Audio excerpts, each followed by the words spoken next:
네, 우리 옆 사람과 잠시 인사 나누도록 하겠습니다. 주님의 평화가 너와 함께하기를 하면서 인사 나눌게요. 요즘에 교회를 통해서 코로나가 많이 전파되고 있다는 소식이 들려오는데 여러분들 각별히 유의하시기를 바라고, 또 우리 한 주간 동안도 우리 주님의 평화가 여러분들과 함께하시기를 바랍니다. 지난 3주 동안 우리는 이제 고린도 교회에서 발생한 이 분쟁이라는 문제를 해결하기 위해서 바울 사도가 적어 보낸 편지의 내용들을 살펴봤습니다. 이 고린도 교회 교인들은 자신을 자랑하는 그런 교만에 빠져 있었어요. 그런 교만이 교회 안에서 파를 만들게 되었고, 서로 나누어져서 내가 맞다, 아니다, 내가 맞다 라고 서로 다투는 일로 이어졌었죠. 어떤 이들은 자신이 지혜롭다고 자신의 지혜를 자랑하면서 싸웠고, 또 어떤 이들은 자신의 능력을 자랑하면서 서로 싸웠습니다. 그래서 바울은 이 모든 것을 해결할 수 있는 가장 좋은 길, 가장 좋은 은사는 바로 사랑이다라고 말씀하고 있었어요. 나를 자랑하고 나타내고자 하는 그런 교만함이 아니라 내 형제를 위하여서 나를 희생할 수 있는 그 사랑이 있어야지 내가 살고 내 형제도 살고 교회가 산다 하는 내용의 조언을 하고 있었습니다. 오늘 15장의 말씀은 사실상 이 바울의 편지 고린도전서의 편지의 결론 부분에 해당합니다.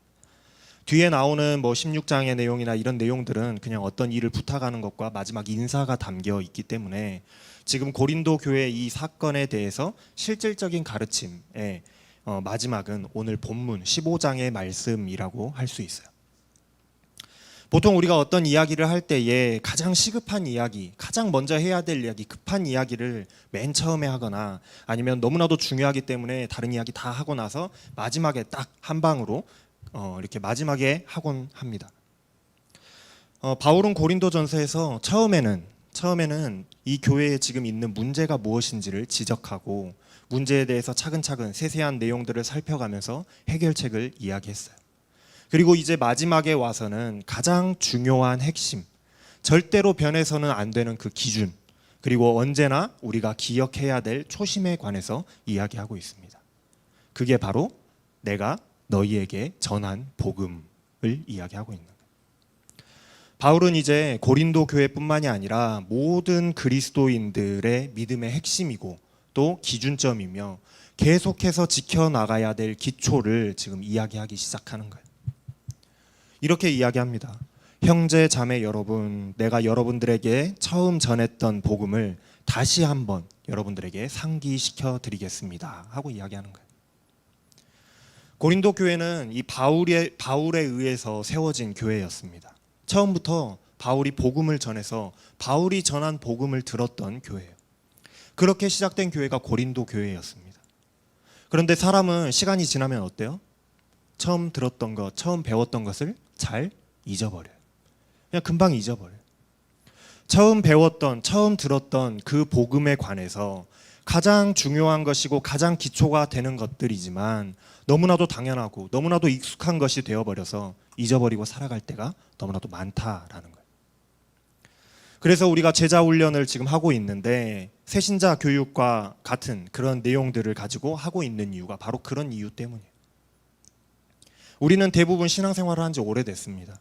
어떤 사람은 모태신앙이라고 해서 엄마 뱃속에서부터 교회를 다닌 사람이 있고, 또 어렸을 때부터 교회를 다닌 사람들, 교회 안에서 자란 사람들이 굉장히 많이 있어요.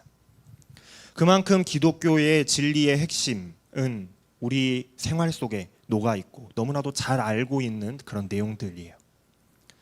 그런데 너무나도 잘 알고 있는 내용들이지만 그냥 내 생활과도 같지만 때때로 가장 기초적인 그런 것들, 그 복음의 기초를 잊어버리고 살 때가 너무나도 많다라는 거예요.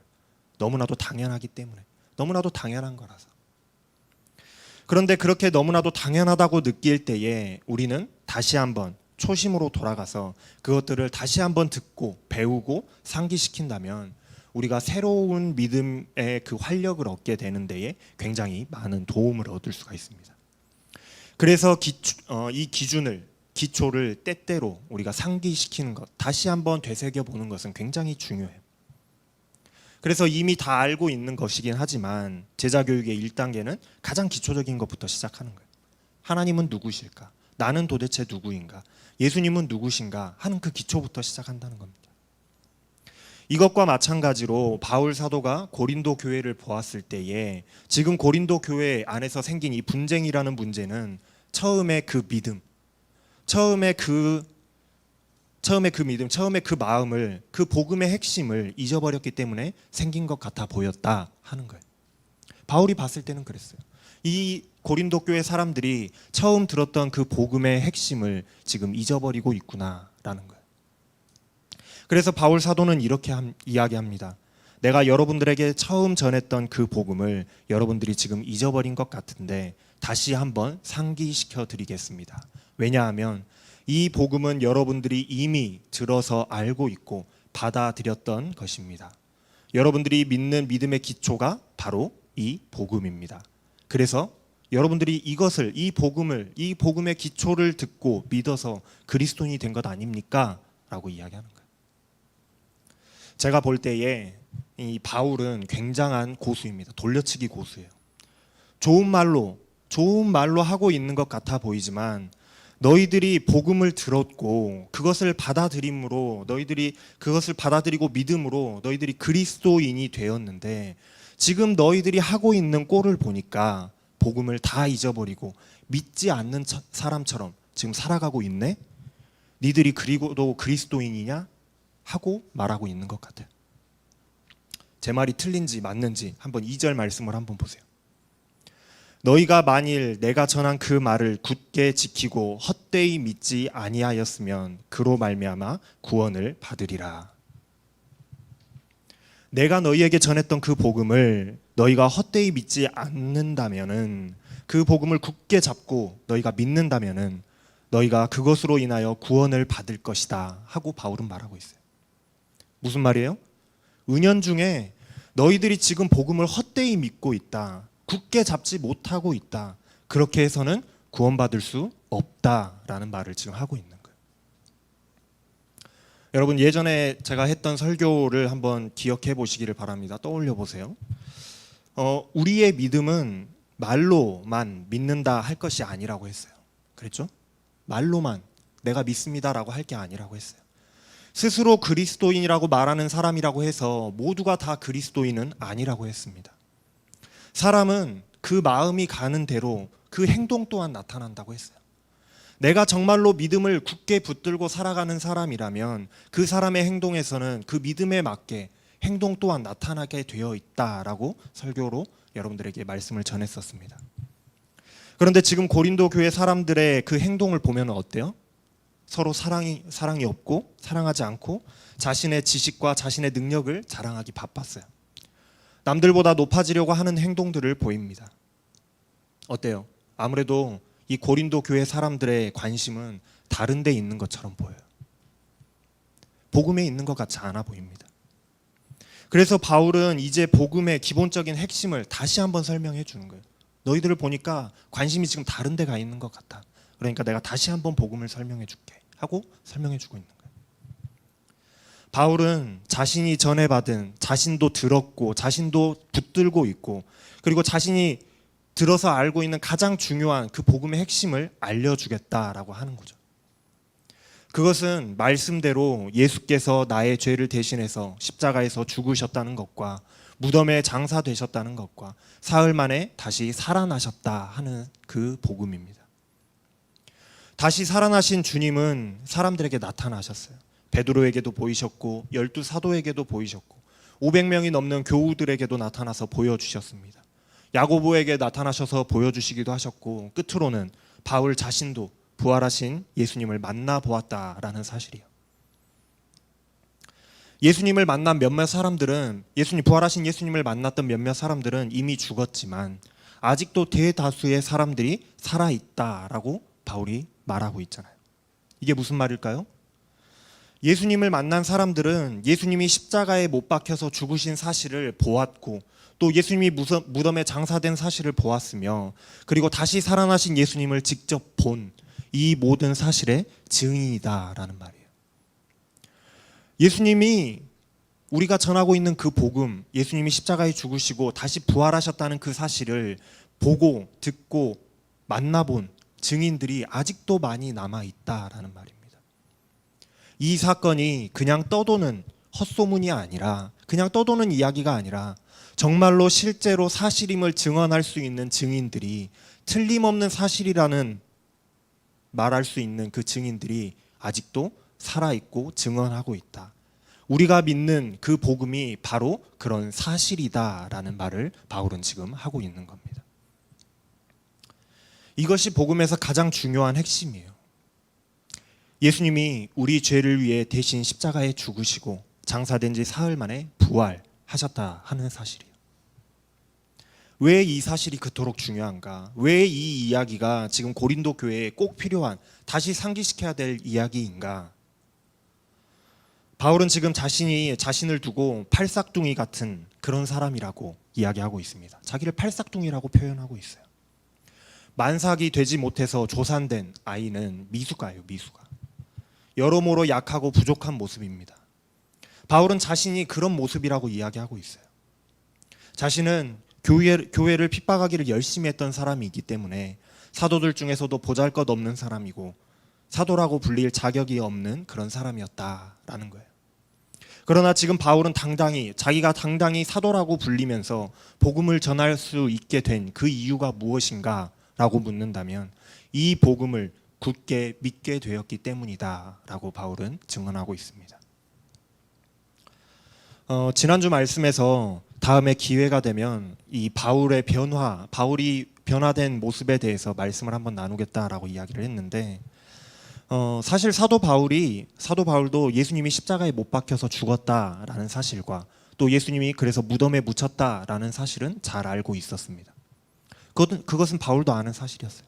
거기까지는 바울도 아는 사실이었고, 그 당시에 예수님이 계시던 그 당시 시대의 사람들, 유대인들이라면 모두가 다 알만한 커다란 사건이었어요.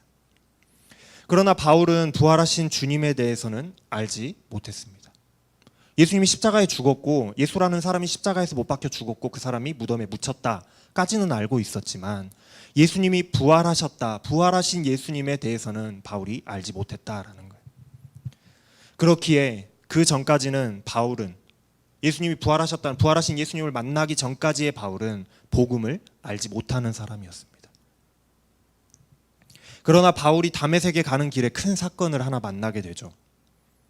지금까지 바울은 하나님을 너무나도 잘 믿는 사람이었어요. 누가 뭐라고 해도 바울은 하나님을 너무나도 잘 믿는 사람이었습니다. 유대인 중에 유대인이었어요. 흠잡을 데가 없는 사람이었습니다. 바울 당시의 기독교는 처음에는 기독교라는 종교로 따로 유대교와 분리되어 있지 않았어요. 수많은 유대교의 분파들 중에 하나의 분파였습니다. 그런데 시간이 지나면서 한 무리의 유대인들이 예수라는 사람을 하나님으로 믿는다는 소문이 점점 퍼지기 시작했어요. 여러분들, 유대인들의 신앙은 유일신 신앙이에요. 하나님 한 분 외에는 다른 신을 인정하지도 믿지도 않습니다. 그런데 당시의 유대인들 가운데서 예수라는 인간을 하나님으로 부르면서, 하나님으로 믿으면서 따르는 자들이 생겨났다고 했으니, 그 모습을 보고 열혈 청년이요, 믿음이 강했던, 하나님을 너무나도 사랑했던 이 바울의 생각이 어땠겠어요? 이 집단, 예수를 따르는 이 집단은 유일하신 하나님을 떠난 우상을 숭배하는 이단이다 라고 하지 않았겠어요? 바울의 눈에 예수 믿는 사람들은 이단처럼 보여졌을 겁니다. 하나님을 그렇게 열심히 믿고 하나님을 사랑하는 바울이 그것을 두고 볼 수 있었겠어요? 두고 보지 못하는 거예요. 그래서 혈기등등하게 예수 믿는다는 그 사람들을 잡아 죽이겠다고 쫓아다니는 거예요. 내가 그것들 싹 다 잡아다가 가둬버리리라, 죽여버리리라. 심지어 옆 나라, 그 멀리 떨어져 있는 다메섹이라는 도시까지 잡으러 쫓아가는 길이었습니다. 그런데 그 길에서 바울의 인생에 변화가 찾아오죠. 사도행전 9장에 보면 바울이 환상 중에 부활하신 예수님을 만나게 됩니다. 그 만남을 계기로 갑자기 사람이 180도 변화가 되는 거예요. 예수 믿는 사람들을 잡으러 가던 핍박자 바울이 예수를 전하는 전도자로 변하는 사건이 여기에서 일어납니다. 엄청난 변화가 일어나죠. 도대체 무슨 일이 발생한 것일까? 학자들은 이 바울의 변화를 두고 바울이 회개한 것이다, 아니다, 유대교에서 기독교로 개종한 것이다, 의견이 분분합니다. 그런데 사실 바울은 회개한 것도 아니고 개종한 것도 아니에요. 바울은 그저 큰 깨달음을 얻었을 뿐입니다. 기존에 자신이 생각하던 생각이 잘못되었다라는 사실을 깨닫게 됐어요. 그래서 자기의 그 사고관과 세계관이 무너지는 거예요. 패러다임의 전환이 일어나는 겁니다.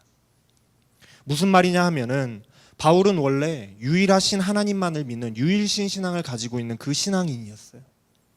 그런 바울에게는 이상한 이단 같은 그 유대인들, 예수님도 하나님이시다 이야기하는 그 말도 안 되는 전도를 받아들일 수 없었던 거예요. 바울은 예수님도 하나님이다라고 믿는다면 그건 두 개의 신이잖아요. 그래서 바울은 그것이 인정이 되지 않는 겁니다. 지금까지 자기가 알고 있고 어렸을 때부터 배워온 바로는 이것은 이단이고 우상숭배였어요. 그래서 그들을 뿌리 뽑기 위해서 쫓아가던 길이었던 거예요. 그런데 그 길에서 부활하신 주님을 만난 그 체험을 하게 되었던 겁니다. 자기가 우상이라고 이단이라고 생각했던 그 예수를 지금 직접 만나게 되는 거예요. 어땠을까요? 엄청난 충격이 찾아왔겠죠. 이때 바울이 깨닫게 되는 겁니다. 아, 예수님이 바로 내가 그 사랑하던, 내가 쫓아다니던 그 하나님이시구나 하는 사실을 깨닫게 되는 거예요. 예수님이 내가 믿는 그 유일하신 하나님이시구나, 다른 신이 아니었구나 하는 사실을 바울이 깨닫게 된 겁니다. 그렇다면은 기독교의 복음이, 기독교가 말하는 그 복음이 지금까지 자신이 믿어오던 그 신앙, 하나님은 유일하신 하나님이시다 하는 그 신앙과 상충되는 건가요? 아니잖아요. 예수님도 하나님이시다는 사실을 자기가 깨닫고 보니 내가 생각했던 것이 틀렸다 하는 것을 알게 되는 거예요. 상충되지 않는 겁니다.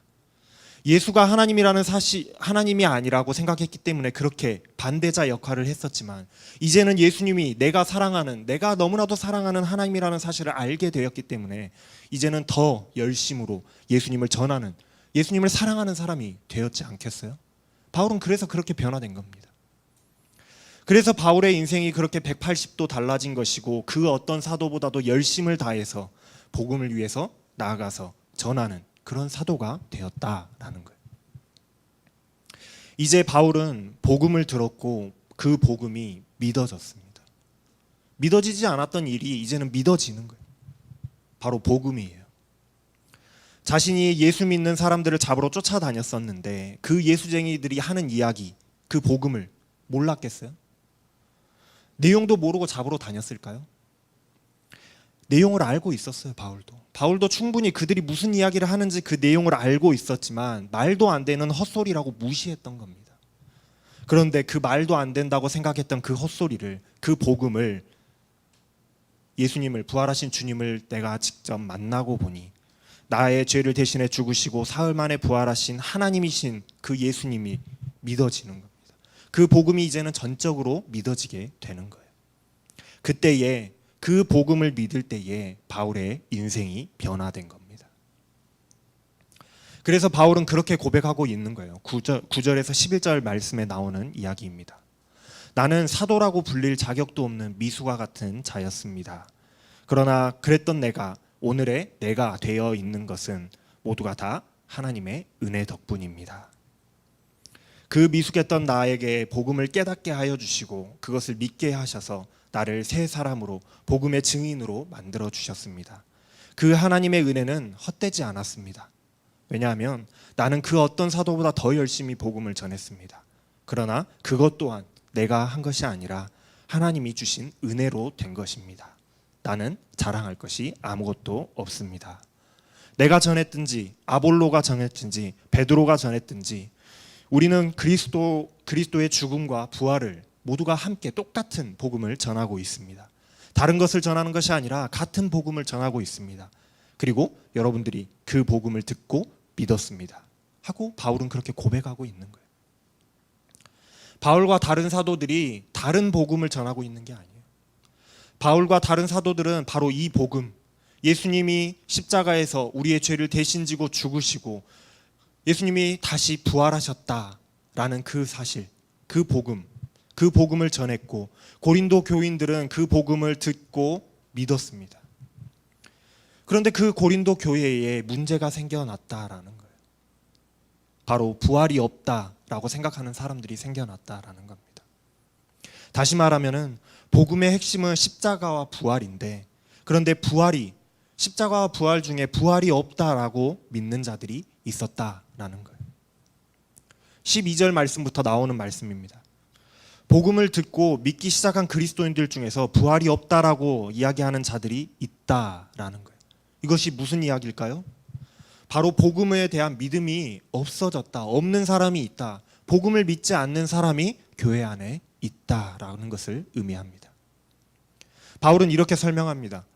죽은 자의 부활이 없으면 예수님의 부활도 없을 것이고, 그리스도께서 부활하지 않으셨다면 우리가 전한 복음도 당연히 거짓말일 텐데, 그렇다면 그것을 믿고 있는 여러분들의 믿음도 헛된 것입니다. 부활이 없으면 하나님이 예수님을 살리셨을 리도 없고, 그럼 예수님이 부활하셨다고 증언하고 있는 우리들은 모두가 다 하나님을 거슬러서 거짓 증언을 하고 있는 그런 사람이 되는 것입니다.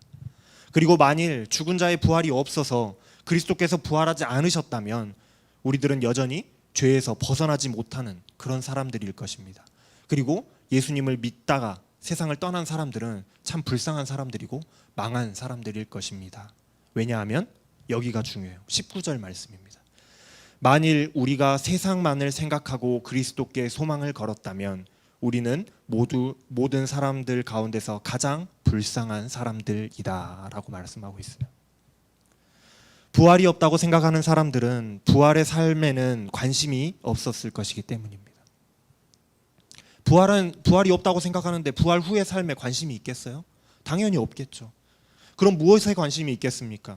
그냥 이 세상의 삶에 관심이 있는 거라는 말이에요. 부활이 없다라고 믿는 사람들은 그냥 이 세상에만 관심이 있는 사람들입니다.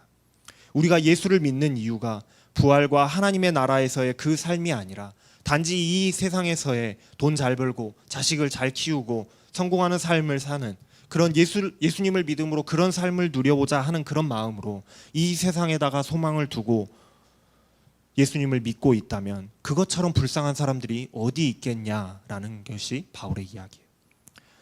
왜냐하면 그 당시에도 그리스도인으로 살아가는 것은 수많은 핍박과 멸시를 견뎌야 하는 그런 신앙이었기 때문에 그래요. 심지어 바울 사도는 자신의 믿음을 지키기 위해서, 그 복음의 진리를 지키기 위해서 에베소에서 짐승들과 싸우는 그런 형벌을 받기도 했다라고 말하고 있어요. 부활이 없이 이 세상이 그저 끝이라면, 더 이상 이 세상이 끝나고 나서 부활이 없다라고 생각한다면 왜 수많은 그리스도인들이 이 세상의 고난과 죽음의 위협을 무릅써가면서 예수님을 믿고 그 믿음을 지키고 전하면서 살아가고 있겠냐라는 거예요. 그것은 미련하고 바보 같은 짓이 아니겠느냐라는 것이 바울의 이야기입니다. 이 세상이 끝이라면 어차피 내일 죽으면 다 끝날 것이니 먹고 쓰고 그냥 놀고 하다가 그냥 죽자 하면 그만인데 왜 그렇게 살아가겠냐라는 거예요. 그런데 부활의 소망도 없으면서 그 어려움과 위험 속에서 믿음을 지키고 있는 사람들은 얼마나 미련한 사람들이겠습니까? 그러니 부활의 소망이 없다 하는 것은 바로 믿음이 없다라는 것과 같은 의미인 겁니다. 그런데 바울이 고린도 교회의 상황을 이렇게 보니까 이들은 부활의 소망이 없는 사람들 같아 보이는 거예요. 왜 남들보다 높아지려고 하겠습니까? 왜 자신을 더 드러내고 자랑하고 싶어서 그렇게 안달이 나 있겠어요? 부활의 소망을 둔 것이 아니라 육신의 소망을 두고 있기 때문이 아니냐라는 것이 바울의 진단입니다. 마치 부활이 없다고 생각하는 그런 사람들처럼 천국의 삶보다는 이 세상의 삶을 너무나도 중요하게 생각하고 있기 때문에 너희들 자신을 드러내기 위해서 그렇게 지금 서로 다투고 있는 것이 아니냐 하는 거예요. 바울은 지금 그것이 잘못됐다고 지적하고 있습니다. 너희들이 만약 정말로 그리스도의 죽음과 부활을 믿는, 내가 너희들에게 전한 그 복음을 진정으로 믿는 자들이라고 한다면 이 땅이 아니라 하나님의 나라에 소망을 두고 살아가야 하는 것이 맞는데 너희들의 행동을 보니 하나님의 나라가 아니라 이 땅에 부귀 영화에 관심이 있는 것처럼 보인다. 지금 너희들의 믿음이 진짜 믿음이 맞느냐? 내가 보기에는 아닌 것 같다라는 걸 이야기하고 있는 거예요. 그래서 바울은 처음에 2절에서 그렇게 이야기했던 겁니다.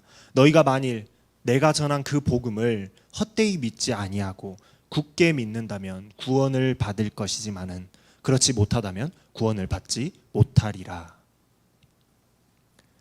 그래서 바울은 당부하고 있습니다. 죽은 자들의 부활이 있느니 없느니 가지고 왜 논쟁을 하느냐. 우리가 믿는 믿음은 부활을 확신하는 믿음이다. 그리스도께서 너희들을 위해 십자가에 죽으시고 부활하시지 않았느냐. 우리는 부활을 믿는다. 예수님의 부활하심, 그것이 우리가 믿는 복음의 핵심이고 그것을 믿지 않는다면 우리에게는 구원이 없다. 이 복음의 핵심을 진정으로 믿는 사람이라면, 참 그리스도인이라면 마치 이 세상에 소망을 둔 사람들처럼 서로 분열하고 싸우는 것이 아니라 천국에 소망을 둔 사람들처럼 이 땅의 것을 서로 양보하고 서로를 위해서 포기하며 오직 하나님의 일을 하는 데에 힘쓰고 애쓰는 것이 맞는 삶이다라고 바울은 경고하고 있습니다. 15장의 가장 마지막 절인 58절 말씀에 보면은 그래서 바울은 헛된 것에 힘쓰며 다투지 말라고 하면서 이렇게 말하고 있어요. 그러므로 내 사랑하는 형제들아 견실하며 흔들리지 말고 항상 주의 일에 더욱 힘쓰는 자들이 되라. 이는 너희의 수고가 헛되지 않은 줄 알미라. 마치 바울 사도가 고백했던 것처럼 믿음을 잘 지켜서 흔들리지 않고 나를 자랑하는 것이 아니라 하나님의 일을 열심히 하면서 열심히 하면은 하나님께서 그 수고가 헛되지 않게 하실 것이다 라는 사실을 알려주고 있는 겁니다. 나의 나 된 것은 바로 하나님의 은혜이기 때문이다 라는 거예요. 마지막으로 우리 34절의 말씀을 한번 읽어볼까요? 시작.